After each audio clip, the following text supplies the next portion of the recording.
Jadi selamat pagi Bu. Kami dari kelompok 3 akan mempresentasikan hasil diskusi kami mengenai kimchi yang telah dijadikan makalah. Jadi anggota kelompok kami adalah Angel Powijaya, saya sendiri, Elizabeth Ellen Mensana, dan Stanley Saputra. Nah, jadi sebelum masuk materi, saya akan menunjukkan beberapa makanan hasil olahan berbahan dasar kimchi, yaitu kimchi rice wraps, kimchi fried rice, kimchi stew, dan ada kimchi ramen di kanan bawah. Berikut adalah video pembuatan kimchi yang akan kami putarkan sebentar lagi.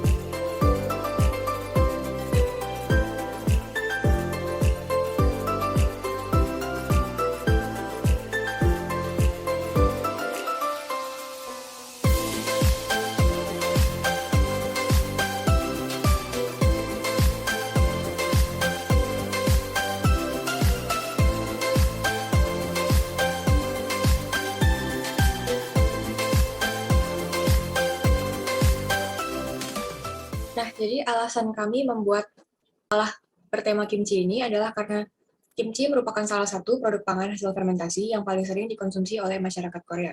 Konsumsi kimchi ini juga mulai sering ditemukan di masyarakat Indonesia. Pada tahun 2015, ada sebanyak 20.559 ton sawi yang diproduksi di Korea untuk memenuhi konsumsi kimchi. Kimchi adalah sayuran yang difermentasikan dengan pasta cabai, bubuk cabai yang dicampur dengan bawang putih, jahe, kaldu ikan, dan garam. Jadi ada dua tipe kimchi, bisa dilihat di gambar. Yang pertama adalah kimchi merah dan kimchi putih. Kimchi merah melalui proses fermentasi dengan gochujang, sedangkan kimchi putih tidak dicampur dengan gochujang. Makanya terjadi perbedaan warna merah dan putih. Lalu, biasa kimchi dibuat berbahan dasar sawi putih, lobak, bawang putih, timun, bungkusan kubis, sawi hijau, selada, daun perila, dan banyak bahan dasar lain yang bisa digunakan untuk membuat kimchi. Jadi masyarakat Korea itu mempunyai budaya yang dinamakan budaya Gimjang. Budaya Gimjang itu adalah budaya membuat kimchi sebelum masuk musim dingin, supaya bisa difermentasikan dan bisa dimakan setelah musim dingin. Lalu proses fermentasi ini membutuhkan sekaligus menghasilkan banyak mikroorganisme yang berguna bagi manusia. Contohnya adalah pada saat tahap awal fermentasi, biasa ditemukan bakteri asam laktat. Dan di akhir proses fermentasi, dihasilkanlah ragi atau yeast. Nah, jadi berdasarkan latar belakang yang telah saya bacakan barusan, kelompok kami membuat rumusan masalah, yaitu pertama, bagaimana proses fermentasi kimchi. Kedua, apa saja bakteri yang berperan dalam proses fermentasi kimchi.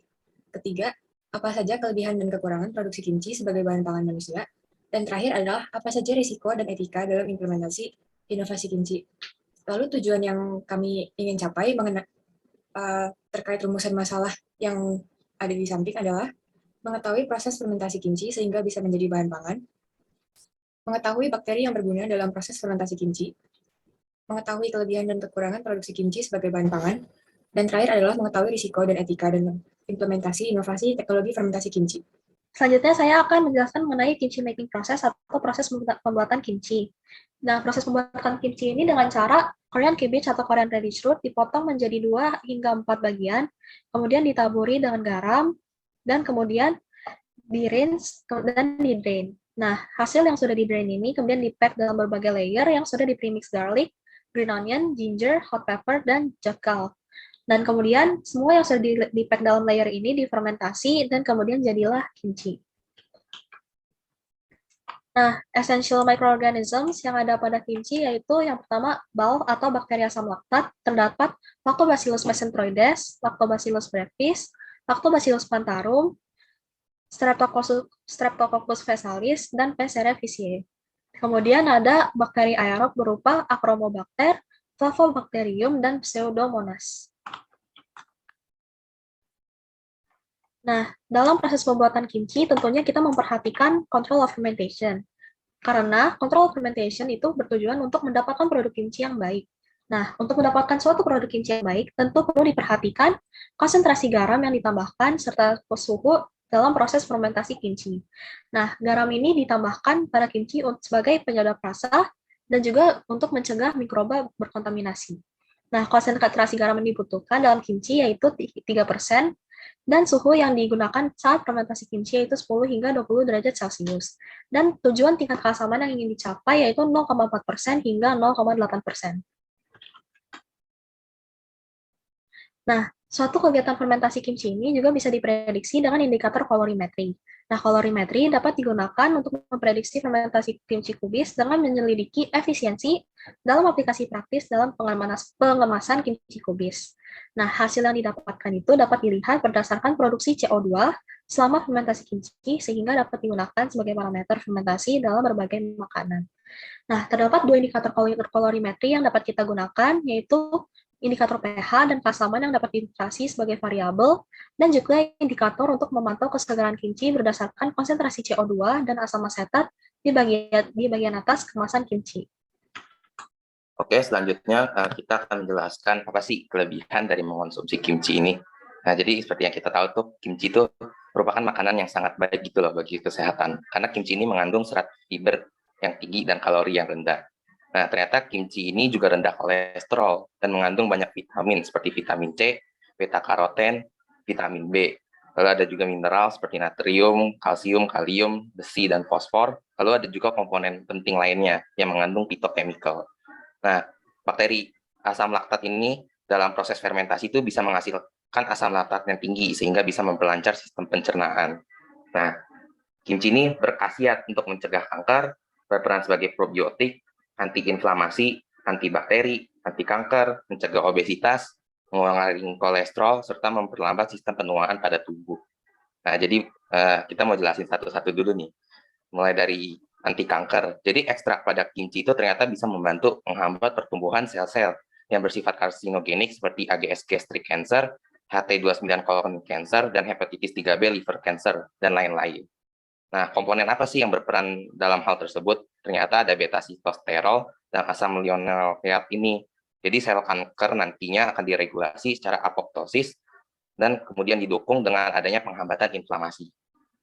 Nah, kandungan pada kimchi itu ternyata juga bisa memperlambat penuaan dan juga bisa berfungsi sebagai antioksidan. Nah, komponennya apa aja sih yang berperan? Ada klorofil, ada komponen fenolik, vitamin C, karotenoid, serat fiber, bakteri asam laktat, dan komponen tanaman lainnya.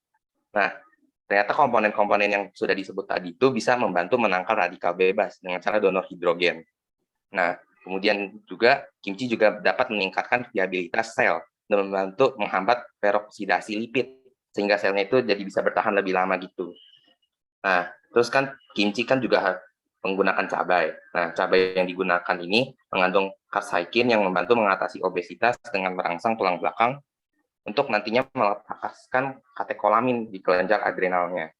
Nah, kimchi itu ternyata juga dapat menurunkan jumlah lipid pada sel epididymis serta mengurangi sel adiposa. Nah, kimchi itu juga berfungsi sebagai anti kolesterol yang nantinya bisa menurunkan kadar VLDL yang artinya very low density lipoprotein. Jadi itu kayak semacam kolesterol yang bisa dibilang buruk gitu ya. Nah, ternyata kimchi itu justru yang bisa meningkatkan HDL. Nah, ini HDL ini yang penting bagi tubuh ya sebagai anti kolesterol gitu, menghambat kayak penyumbatan lemak dalam darah gitu. Nah, bakteri asam laktat dalam kimchi ini ternyata juga berperan dalam proses metabolisme kolesterol makanan dan melakukan dekonjugasi dalam empedu di usus besar serta mencegahnya diabsorpsi di hati sehingga kadar kolesterol bisa diturunkan. Nah, sebelumnya tunggu dulu sebentar. Nah, ini kimchi yang udah saya buat itu. Jadi kayak kimchi ini sebenarnya saya tuh pakai garamnya tuh emang sedikit ya. Tadi seperti yang dibilang Aileen kan garamnya sekitar 3% lah ya. Kenapa dikit? Karena kalau misalnya dalam proses fermentasi ini nanti kadar garamnya tuh akan semakin meningkat gitu. Dan juga kan kita kan juga menambahkan visual asin. Makanya kalau misalnya orang yang hipertensi, hati-hati aja kalau misalnya mengonsumsi ini jangan banyak-banyak karena ntar bisa darah tinggi gitu. Nah, terus juga kalau misalnya kebanyakan makan ini juga mungkin orang yang bakal rentan akan maksudnya kayak apa ya, yang rentan terhadap serat yang tinggi gitulah. Ntar takutnya kalau makan kebanyakan juga bisa kembung gitu loh dan bisa sering buang gas gitu. Makanya biasanya kalau misalnya yang baik itu makannya dalam porsi yang kecil saja. Oke? Nah, jadi menurut rumusan masalah terakhir kami, ada risiko dan etika dalam implementasi inovasi teknologi fermentasi kimchi. Menurut World Institute of Kimchi, proses fermentasi kimchi ini bisa dikaitkan dengan adanya penyakit makanan, yaitu human norovirus. Human norovirus ini penyakit yang mengakibatkan bisa mendapatkan komplikasi dan mendapatkan penyakit gastroenteritis, di mana kasus gastroenteritis ini menimbulkan sekitar 20 korban jiwa per tahunnya. Dan lebih dari 40% sumber pangan yang biasa menjadi sumber penyakit hunovirus ini adalah makanan siap saji, daging yang kurang matang, serta buah-buahan dan sayur yang kualitasnya tidak dijaga selama proses pengemasan dan distribusinya. Nah, kasus Hunov ini ada di Korea, di daerah Jeonju pada tahun 2013. Itu di lingkungan sekolah gitu. Jadi, awal mula ada kasus ini adalah karena sawi yang merupakan bahan dasar kimchi, kualitasnya tidak dijaga selama proses pengemasan dan distribusi. Walaupun begitu, kandungan bakteri asam laktat pada kimchi dan ragi dapat diteliti dan didapatkan hasil bahwa kandungan tersebut mengurangi risiko manusia terinfeksi oleh penyakit-penyakit yang menyerang sistem pencernaan karena adanya penurunan pH dan kontrol suhu selama proses fermentasi. Nah, jadi kesimpulan yang kami dapat selama pembuatan makalah ini adalah kimchi merupakan salah satu makanan khas Korea yang memiliki banyak manfaat bagi tubuh. Proses pembuatannya melalui tahap fermentasi dengan menggunakan bantuan bakteri asam laktat dan menghasilkan ragi. Bakteri-bakteri asam laktat yang berperan adalah L. mesenteroides, L. brevis, L. plantarum, S. physalis, dan P. cerevisiae. Selain itu, kimchi juga menggunakan bakteri anaerob dalam proses fermentasinya. Nah, penyesuaian tekstur kimchi bergantung pada enzim-enzim yang dihasilkan selama 4 tahapan fermentasi. Kemudian, tingkat keasaman kimchi yang diproduksi harus berada di sekitar 0,4% sampai 0,8%. Walaupun kimchi memiliki efek yang baik bagi tubuh, tetapi tetap saja tidak lepas dari risiko adanya penyakit yang ditimbulkan, seperti hunovirus. Jadi, sekian dari presentasi kami. Terima kasih. Jika ada pertanyaan, silakan drop di komen box di bawah.